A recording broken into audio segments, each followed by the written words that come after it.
আমরা অবস্থান করছি পবিত্র বাইতুল মুকাদ্দাসের অভ্যন্তরে। আমার পেছনে কুব্বাতুস সাখরা এবং আমার সামনে রয়েছে বাইতুল মুকাদ্দাস আল আকসা মসজিদ।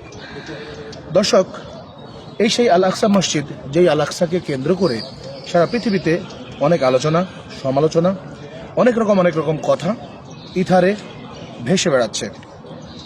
অনেকেই বলছেন যে এই আল আকসা মসজিদ তথা কুব্বাতুস সাখরা বা dome of the rock, golden dome, যেটাই বলতে কেন, এটাকে ভেঙে ফেলা হয়েছে কিংবা এটিকে শেষ করে দেওয়া হয়েছে। অনেকেই অনেক রকম রিউমার ছড়াচ্ছেন।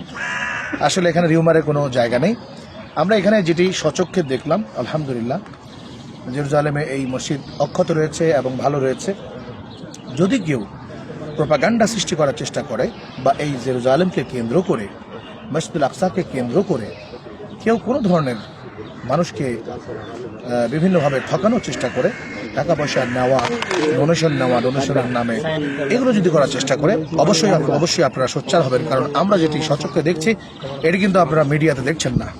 আমরা যা দেখছি এটাই সত্য এবং আমরা যেই সংবাদ আপনাদের কাছে পৌঁছে দিচ্ছি এটি সত্য। তবে হ্যাঁ, ফিলিস্তিনের জমিনের অন্য আরেকটি অংশে মুসলমানরা নির্যাতিত হচ্ছে, সত্য। সেই জায়গাটিতে আমরা হয়তো যেতে পারবো না অনেক সমস্যার কারণে। আমরা দোয়া করবো আল্লাহ রাব্বুল আলামিন যেন তাদেরকে এই অত্যাচার, অন্যায়, জুলুমের হাত থেকে মুক্তি দেন এবং এই ফিলিস্তিনবাসীকে মুক্ত করেন। আমিন।